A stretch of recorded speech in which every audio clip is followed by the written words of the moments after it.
Mabuhay Manila, this is Aishadel from ManilaShaker.com, and today we're back with another quad camera comparison. On our last quad comparison video, Vivo V19 Neo led the race.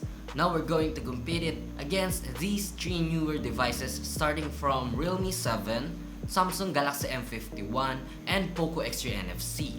Are the newer models more improved? Let's find out.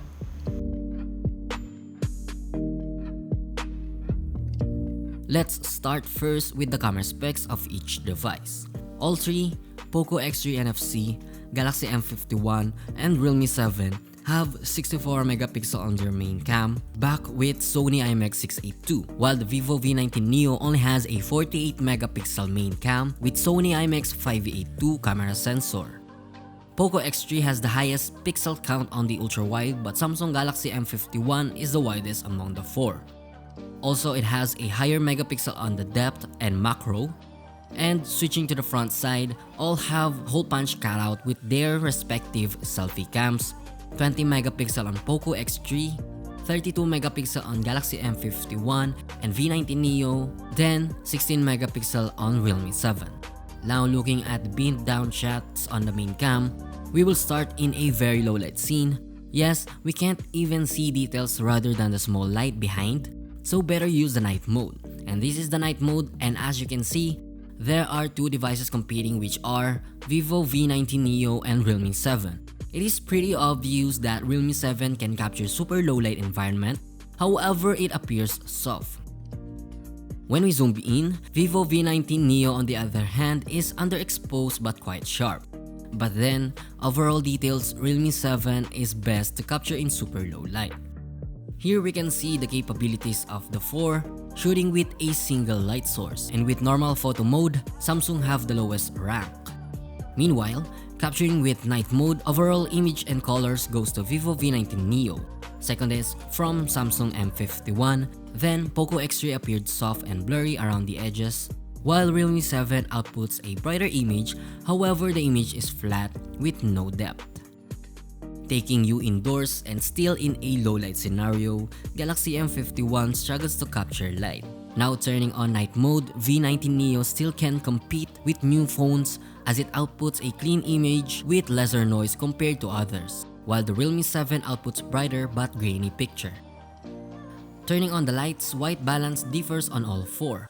For us, according to the real scene, Realme 7 and Poco X3 has the most accurate white balance. However, Realme outputs less contrast, hence it reduces the depth of the image, while Vivo V19 Neo outputs photos in warmer tone, while M51 is vivid in color reproduction. Poco X3 produces the most accurate color and the image is alive.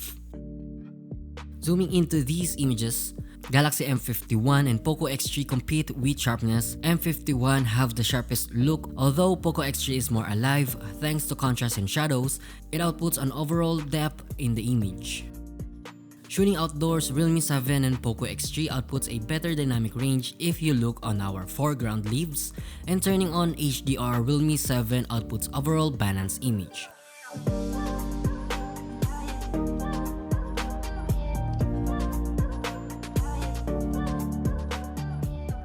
Shooting with their full resolutions, Poco X3 and Vivo V19 Neo have on-point white balance, while the remaining two are in the cooler temperature. This means that there's a slight color shift on whites, making the photo less alive. Switching to ultra-wide, Galaxy M51 outputs underexposed shot but wider. Poco X3 and Realme 7 appeared vibrant, while Vivo V19 Neo appears natural and bright, but turning on HDR, photos are now enhanced. Poco X3 now has balanced image but deeper in contrast, while the remaining three phones have lifted shadows. White balance on V19 Neo and Poco X3 is on point, but shooting indoors, Galaxy M51 outputs more true to life color reproduction. Shooting macro, Realme 7 is the closest to the subject before it blurs. All phones only have fixed focus. Galaxy M51 is sharper, but colors goes to Poco X3. In this scene, colors obviously differ from each other because of the AI scene recognition. The closest to reality is the Poco X3, so overall Poco X3 wins in macro photography. Switching to depth, portrait shot colors are vibrant on Vivo V19 Neo and Realme 7. The natural colors goes to Poco X3 and Galaxy M51. Natural background blur is good on Poco X3. Galaxy M51 and Poco X3 also has great color reproduction indoors. Switching to the front cam, skin tone are not the same. We get an inconsistent skin tone on Galaxy M51. The Poco X3 has the most flattering selfie but appeared to be claustrophobic. All phones have good background separation and great beauty enhancement producing sharper looks. Now on video recording, all have capabilities to shoot up to 4K at 30 FPS, but Vivo V19 Neo doesn't have EIS on when shooting 4K res. Meanwhile, shooting at 1080p at 60 frames, Galaxy M51 doesn't have a 60 FPS option on all resolution settings. All have EIS while shooting on 1080p at 30 FPS. Only Vivo V19 Neo doesn't have it, although all phones have stabilization feature that can be enabled and found in the settings menu. Switching to the front cam, Galaxy M51 and Realme 7 have stability in taking a selfie video. Realme 7 however produces less contrast losing depth and colors, while Poco X3 and Samsung Galaxy M51 have flattering selfie videos. Now after we saw the qualities, here are their camera features.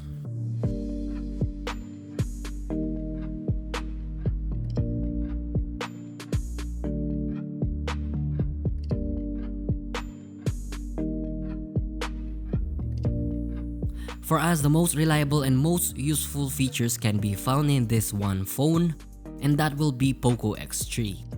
It has a movie frames, can shoot in RAW, log, and control the exposure triangle on video pro mode. It also has different long exposure effects, clone mode, vlog mode, 4 easy camera effects, and many more.